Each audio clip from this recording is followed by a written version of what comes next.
Hello and welcome back to the Villa Filler podcast. I'm here as always with my good friend Dan Wiseman. Dan, it's the morning after the night before, Middlesbrough 0, Aston Villa 1.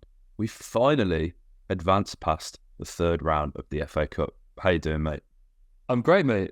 I'm great. Thank God for that. Thank God for that. It wasn't easy, but yeah, our first FA Cup third round win since 2016. And even then, it was a replay. It wasn't comfortable. It wasn't easy. You got to give props to Middlesbrough, who set up very well, but they certainly did manage to make it hard for us. And there's a kind of part of me that thinks we might have made it a little bit hard for ourselves too. I think so, mate. I think so. And I think what struck me was after the game, sort of hearing what the players had to say about the FA Cup specifically. John Townley, sorry, I've done it again. I've not got a glass of water with me. I need a glass of water. John Townley tweeted, obviously, after the game, from both Cash and Conser, the thing that was sort of really reiterated before this match was how important it is for us to actually advance because it's been so long. And I think when you look at the Stevenage game last season, which is hard to believe was a year ago, isn't it, mate? Where's that time gone? It feels like it was only last week that we lost that game. It's nice that we've actually been able to sort of overcome this. But I think the one thing that I think is maybe clear for us all to see, if you look at the games where we've sort of faltered, like Stevenage, like Everton, like Leisure away to a certain degree as well, you look at the team and, I think Villa fans would unanimously agree that they weren't the strongest teams that we fielded for either of those games. But Unai clearly thought that they could get the job done, and I don't think there's any sort of element of him disrespecting or underestimating the opposition. But to us, I mean, and what do we know, right? What do we know? But, we sort of watch these guys every week as well. And it did sort of feel like before the game, I think a lot of people went, oh yeah, stronger than I thought, but it's not full strength. Like, is this why we sort of seem to struggle in these kind of games, mate? Like, what I'm interested to hear what you think about sort of flying out from the trap strong, right from the get-go, because as we know, Villa scored first, they generally win their games. Yeah, but it's an interesting one about the lineup because it's not a million miles away. Like, with the exception, if you put Ollie Watkins in for John Duran and we lined up at 3:00 on a Saturday in a Premier League game, I don't think anyone bats an eye, really. No, not really. Obviously Dendonker's in there, but he's someone that's played a fair bit recently. It's not a million miles away. Okay, like you bring Louise in for Dendonker and Watkins in for Duran, and then it's basically kind of pound what we've been going with in the Premier League. It's the lineups in the games have never really struck me as a bit of an issue, really. Every time, with Leisure away, okay, we started Clement Longley, made his debut for the club and stuff like that. But when you see what the kind of levels that he's been able to reach since then, you realise that, that wasn't putting us in jeopardy by any means. And we kind of said that at the time, we just picked him up from Barcelona. This guy can definitely handle these levels. It just feels to me that there's a difference in the intensity in the players. And, if Unai Emery had a school report from his time at Aston Villa, for me, it's an A plus, but it's not quite an A++. The cup competitions are what kind of brings it down a little bit because we just can't seem to quite work out the right formula. And I don't think it's a matter of the playing staff because we know that Unai wants to rotate, that we can see that he continually, even despite these kind of step-ups that we've had in cup competitions, he continually sends out the same kind of guys to go and get the job done. So it's clear that he believes that we can go and do this, whenever we're playing in Europe or playing in the League Cup, FA Cup, whatever it is. Douglas Luiz, Ollie Watkins, those guys, they're on the bench. We want to try and give them a rest.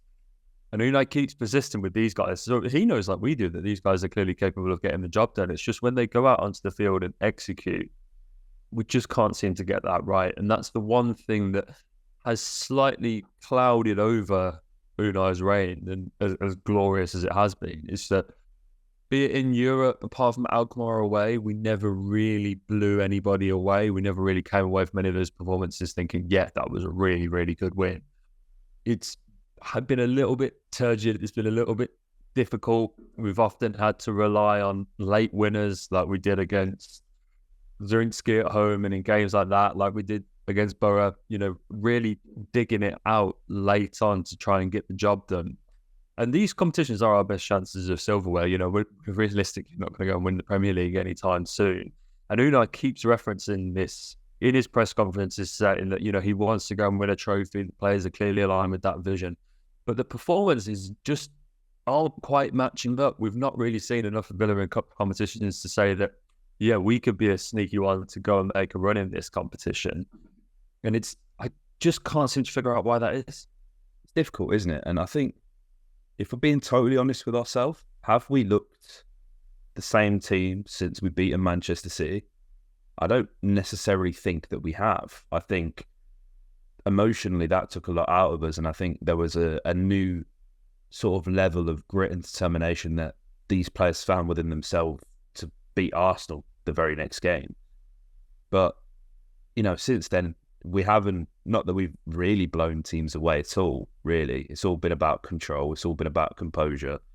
And, if we're being honest, mate, that's what yesterday's game was, as infuriating as it was. It's not like Middlesbrough did anywhere near enough to create chances to win that game. There was a few sort of counter-attacks as the game got stretched, the longer it went on, which is sort of to be expected. But, yeah, it's just one of them where it's like, I feel like I'm a broken record. We just struggle to break low blocks down. And ultimately, no matter how often people complain about it, and, people have discussed it in the comment section as well, and obviously feel free to do that today, guys. Unai isn't going to compromise his style. There isn't a plan B. Plan B is plan A, but with different players. And can that be to Villa's and Unai's detriment at sometimes? Possibly. But, the points on the board in the Premier League and the position that we sit in would suggest otherwise. I think the games that we've lost this season have been unfortunate, really. Like, it's Newcastle's just a complete freak, innit, mate? That result is just like, what are you doing? Liverpool, they definitely weren't at the peak of their powers, but if we're being completely honest with ourselves, that game we definitely weren't at our best. I think I'd be hesitant to say that we've, been at our best for most of our wins in the league this season. I think Brighton game, the West Ham game, the Man City game, all stand out where I think everybody put in a 10 out of 10 performance. But, this performance that we saw yesterday, which is a pretty standard Villa performance, isn't anything new that we've seen, is it, mate? No, it's interesting in that regard, mate, because I kind of feel that we always start Premier, or maybe not always, but particularly in home games, we start Premier League games that are really high intensity. We'll create several chances within the first 5 or 10 minutes and really bring it to the opposition straight away. And we saw yesterday with Boro, and credit to Michael Carrick, because he's picked up on something here that, to be honest with you, but definitely the early parts of the season, a lot of Premier League managers didn't, in that they really refused to press us. No matter how long, centre-backs left their studs on the ball, no matter how long Emmy stood outside of his box in possession, they refused to come out and refused to press us. They know that that's how we like to break teams down. And so that's when now, given that, honestly, we seem to have perfected or almost perfected that style of being able to play through a press. As you say, okay, what's now? What is plan B? How do we look to break down low blocks? Because that's really what separates good teams from great teams. It's why Man City are more of like, a home win for Man City is the most locked-in result in world football, because they know more often than not a team can come to the Etihad, put 10 men behind the ball, and they'll still go and concede 3 or 4, because that team have just excelled in being able to find pockets of spaces, pick out the passing triangles that are able to unlock players. They've got the creative forces in behind a deadly striker, which means that, okay, even if you want to come and sit and defend against Man City, if you don't want to have a go, you want to come and play for a point, more often than not, you're not even going to get that. That's kind of what Villa perhaps need to look at now, and that's kind of the only thing that I can really pick out as to why maybe we're struggling against, no disrespect intended to Boro, because they put up a great fight, a better fight than most Premier League sides have this season. Lesser opposition, Absolutely. How do we look to break that down? How do we look to deconstruct those low blocks and make sure that we can still go out and get what we came for? Because now sides have wisened up to Villa, and we're over the halfway mark in the Premier League. We know how teams are going to approach us. Teams are now going to respect us more. We've been up here for a long time. We are now one of the, a trip to Villa Park is one of the toughest trips in the Premier League, and that's no exaggeration. We're going to see more and more teams now come to Villa Park, like Burnley did for the most part, like Sheffield United did for the most part, and just sit and defend and look at break out against us when they can. And we're giving more and more evidence by the game to teams to show that they can come and do that and can get something from Villa. And so maybe that's the next evolution of this Unai era is, okay, now we know teams have wisened up to the fact that they don't want to press us, because that's what Unai likes to do.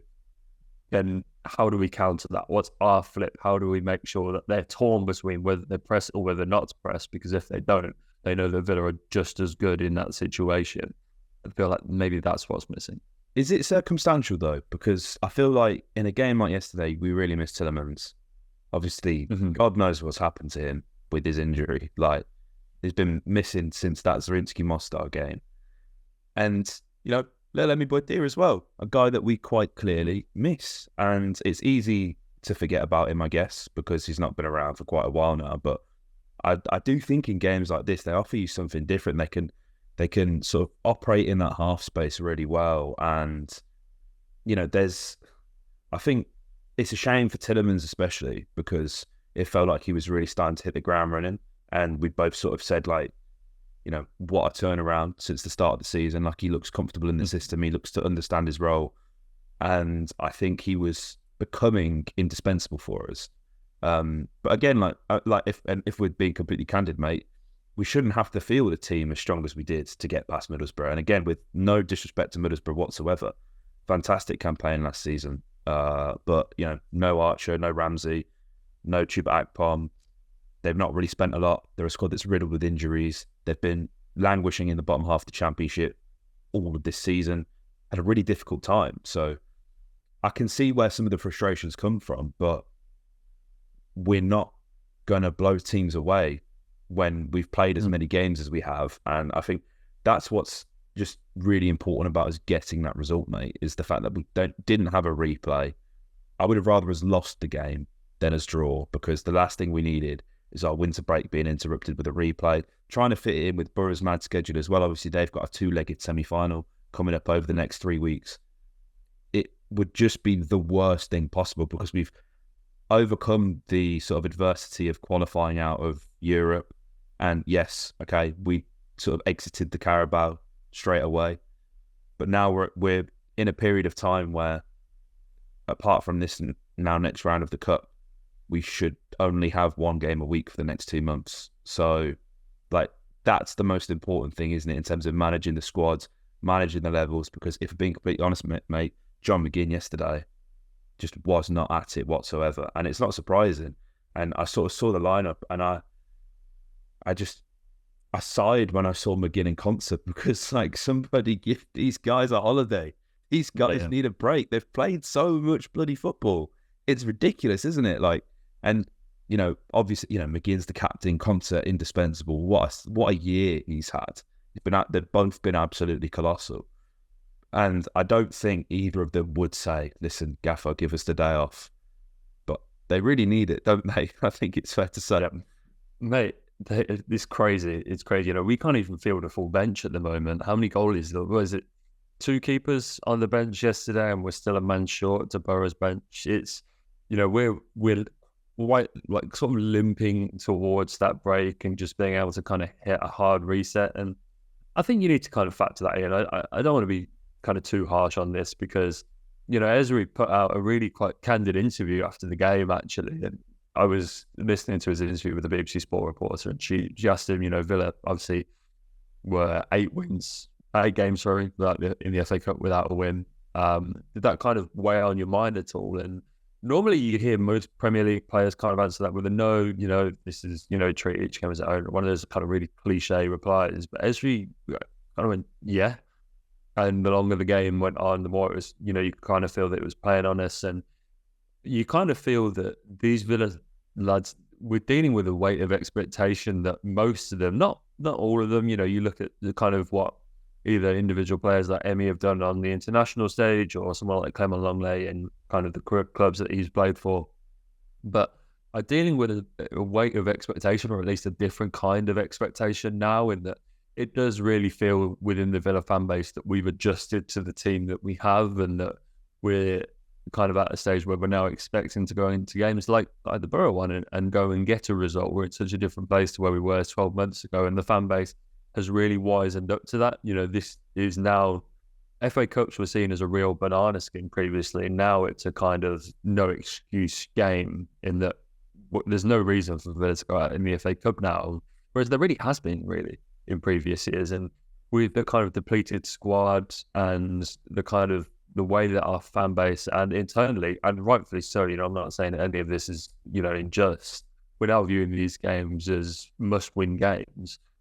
It just it means that we're approaching them in a slightly different pretext. And the fact that we're getting over the line, which is something we definitely can't take in the FA Cup for granted, is the main thing. And we've done that. And as you say, when we get these players back, when we've had a little bit of a break, hopefully we can come into this rejuvenated. But the main thing, as you say, mate, was making sure we're still in the cup, that there's no replay, because that basically negates all of that effort we went through in the Conference League to make sure we topped the group, to make sure we didn't have to play a playing game. That's the main thing. It's 90 minutes less out on the pitch. It's more time on the treatment table, on the training ground, in the gym, making sure that you're prepped and ready for the next run of games, which aren't easy. No, they're not, mate. They're not. And I mean, we've got Everton before we've got the break as well. Obviously, some teams are going into the break this week. So it's going to be interesting to see how we approach that. And obviously, we will be back for a preview for that. But John Duran, mate, John Duran is something we need to talk about, because I think people overreacting. Is that fair to say?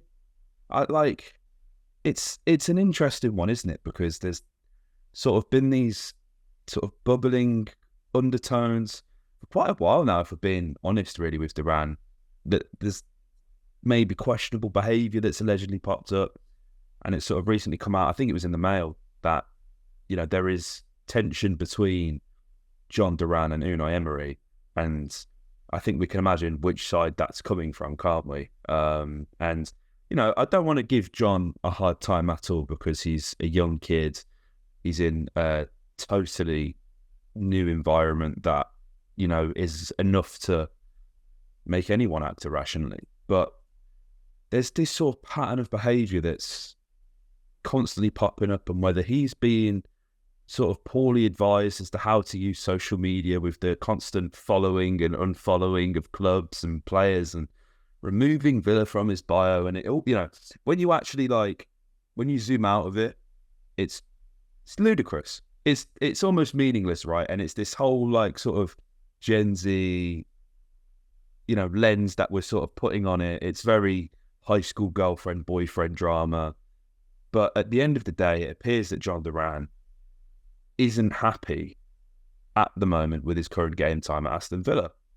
And to a certain degree, I can sympathise, because he scores a screamer against Crystal Palace, scores a very good goal against Everton, scored in the Conference League. He's scoring goals. It's not like we're sort of not playing this guy because he's not scoring goals. Yeah. But, and understandably so, he's not getting the game time that he thinks he would get, because we've got one of, if not the Premier League's most in-form striker at the club. So, yeah, it kind of, it takes two to tango. And my sort of head leads me to believe that he's perhaps being poorly managed from, his sort of representatives, his family, whoever that may be on his side, because I don't think, with all the goodwill in the world, Aston Villa go and sign a teenager from Major League Soccer and promise him that he's going to start every game in the Premier League. That's not happening, is it? This is clearly not the fact that there are broken promises or sort of miscommunication from the club sides, or even Unai Emery's side, if we're being completely frank and honest with ourselves. So, with all these sort of links to AC Milan.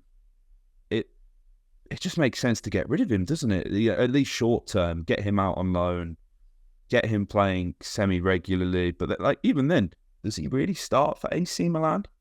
Yeah. Is that a guarantee, man? This is where it all gets a little bit funny. And I never really like speaking on situations like this where it's all kind of guesswork and we're interpreting things through the media and through what we're seeing on the pitch. And then, we don't know what the situation is. But I think you're okay to say in pretty good faith that something's not quite right, and it hasn't been right this season. There was something a little bit murky around the injury period, something that didn't quite feel right. And, you're seeing Yuri Tielemans is out injured now, and he's someone that has reportedly been unhappy with his playing time this season. But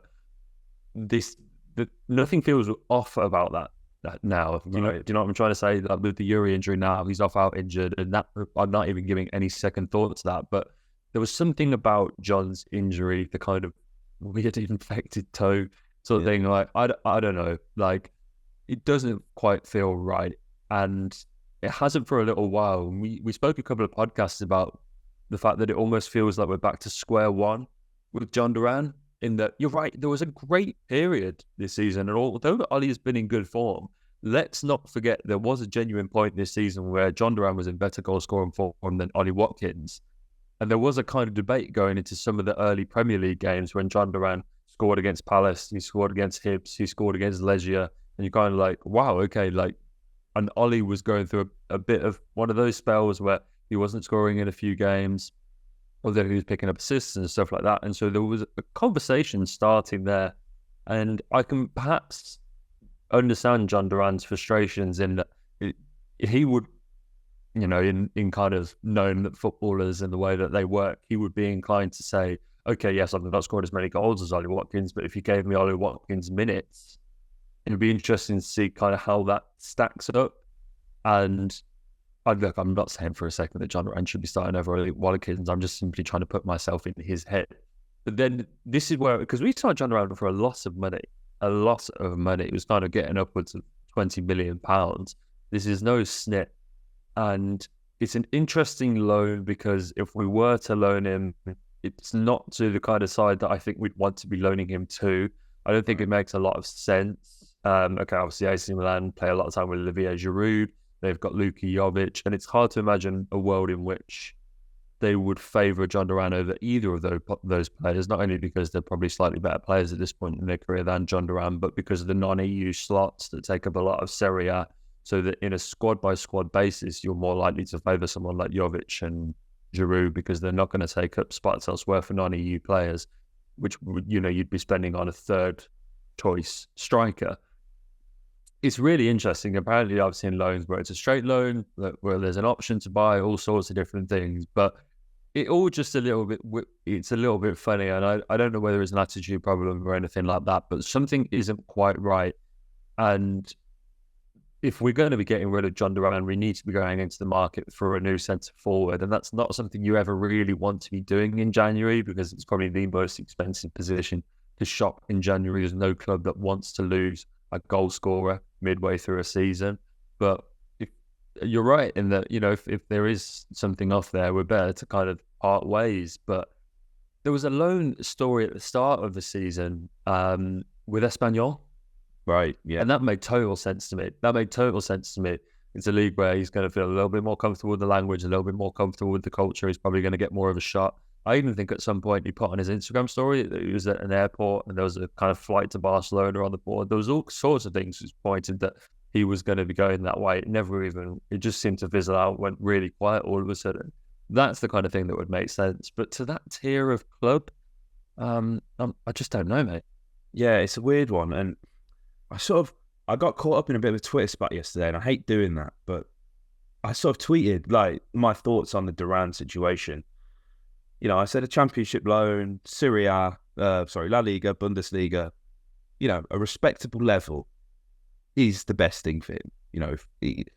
I think you don't spend the money on John Duran if there isn't the potential there. And it's not like we have just plucked this guy out of obscurity.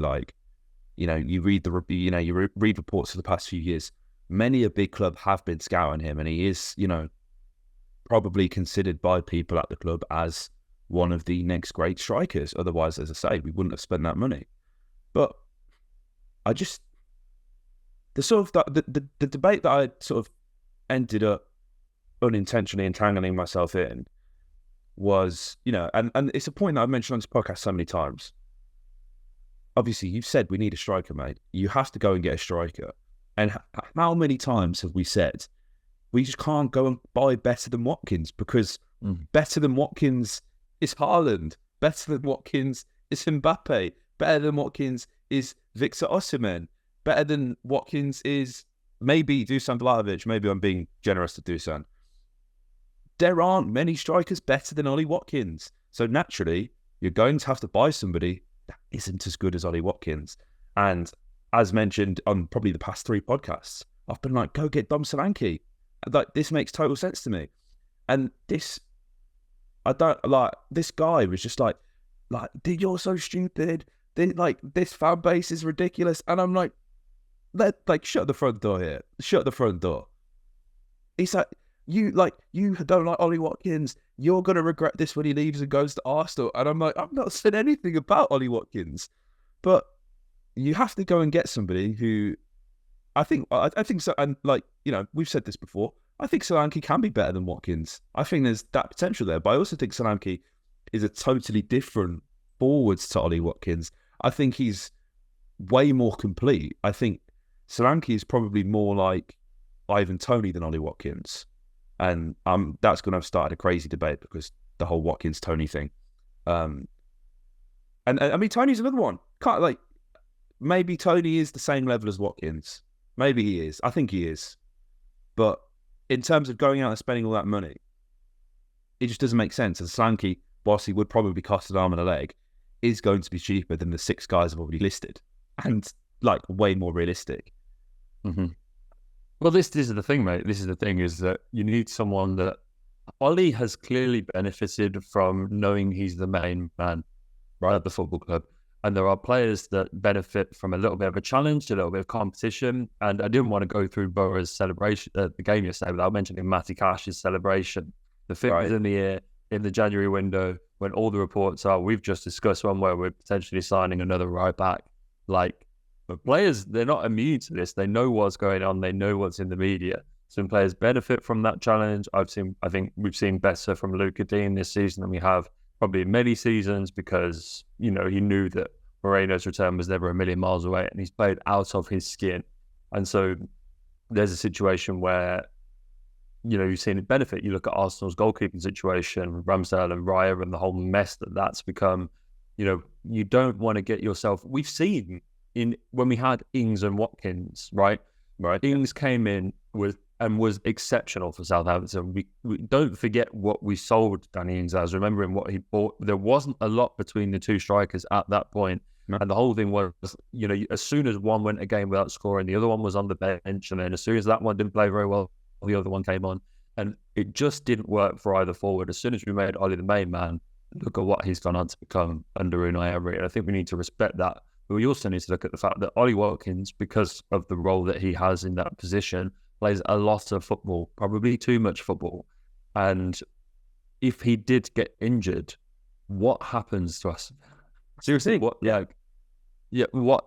becomes of our season? Because we're so reliant on his goals, his assists, his all-round play. I'm almost at a point where is Moussa Diaby the better bet through the middle? That doesn't feel natural. If we're sending John Duran on loan, we need to get somebody in. And then, we've been linked to someone like Cyril Ngonge from Serie A and stuff like that. In the January window, that's probably part of the course in terms of what you're going to be able to get, because Villa aren't going to go and drop 40, 50 million on a forward. But we're in a real predicament here because we want to respect Ollie Watkins and make sure that he doesn't feel like we're trying to replace him or that his performance is up to standard, but also that if we did lose him, the levels aren't just going to fall off a cliff, that we've got somebody there that can still pitch him with goals and that's going to be okay with sitting on the bench most weekends. It's very difficult to do. It's an impossible task. It is, but as you say, he gets an injury, and knock on wood, he's not had one yet. He's not had a serious injury. So long may that continue. Let's, keep that absolutely straight. But you are fucked. And as well, like to that guy's point where he's like, you'll regret this when he goes to Arsenal. Well, like, I think if you can sell him to Arsenal for 100 million quid, then we should absolutely, we should consider it. We should consider offers for everyone. I think the only player I think the only two players that I think, and listen, goal scoring is the hardest thing to do in football. Do not get this twisted.